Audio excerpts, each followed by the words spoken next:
Apple just unveiled new iPhones, Apple Pay, and the Apple Watch. Let's break down the highlights of the big day with Janae Carrington. She is Senior Analyst at Forrester Research. Thanks for joining us. Thanks, Bobby. Okay, so what was the big headline here, and give us some highlights. So the headline is that Apple wants to be the platform for your lifestyle.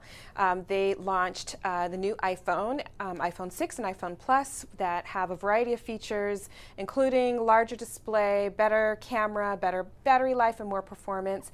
They also launched Apple Pay, which is their new payment system that will enable more seamless and secure mobile payments.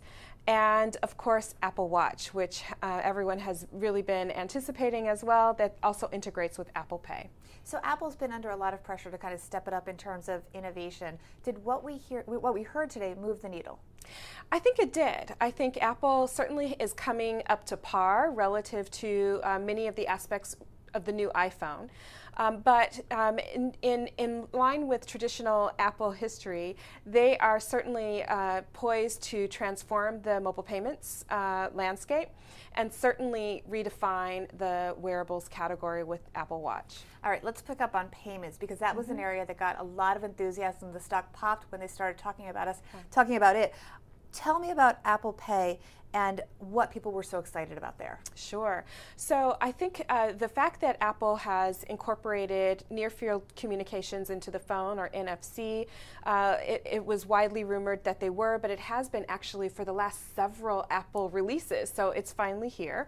But what's particularly interesting is that Apple has integrated a couple of new features that will make payments more secure and easier for consumers. For example, in order to make a payment, you'll actually use your fingerprint to authorize the transaction. And I think a lot of consumers will find that to be a little bit more reassuring from a security perspective.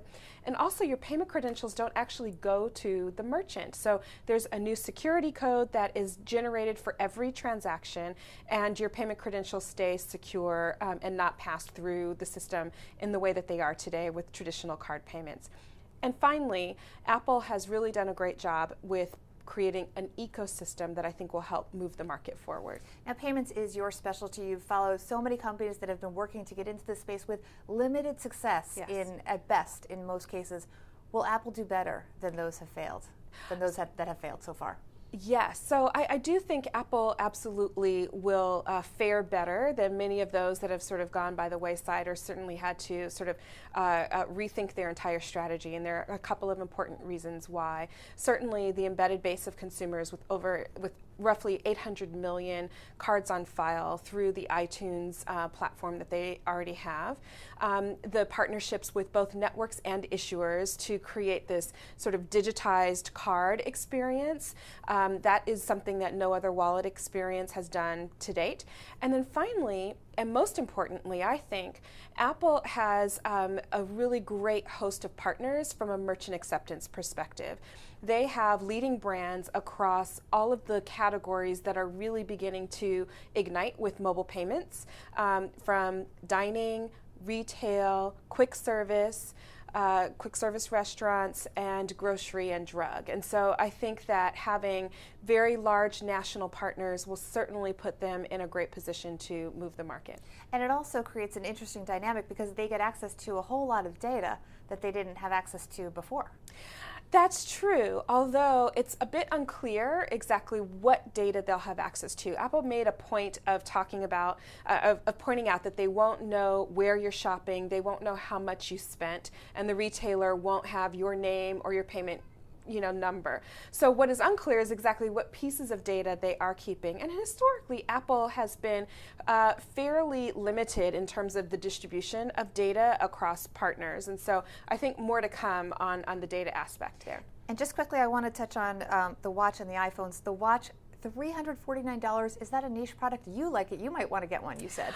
I might want to get one because I am an iPhone user. I happen to be an iPhone user, and you have to have the phone to use the watch, and this is back to that ecosystem, right? I think that by integrating, the health component, health and fitness, and certainly making the watch one of a platform to be able to do all kinds of things, checking, your boarding pass, using it to enter your hotel room, certainly responding quickly to messages. It really is around sort of integrating mobile moments or leveraging mobile moments throughout your life.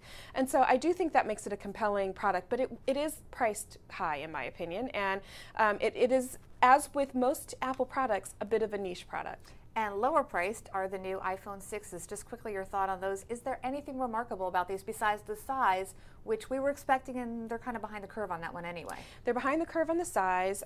Certainly the images from the pixelation and sort of the camera certainly make that compelling. It's supposed to have a longer battery life, faster processor, so you can do things more quickly. But it's hard to say whether or not it will be distinctly different from some of the larger phones that are already on the market. All right, thank you so much. Thanks. Our thanks to Danae Carrington of Forrester Research. I'm Bobby Rebell. This is Reuters.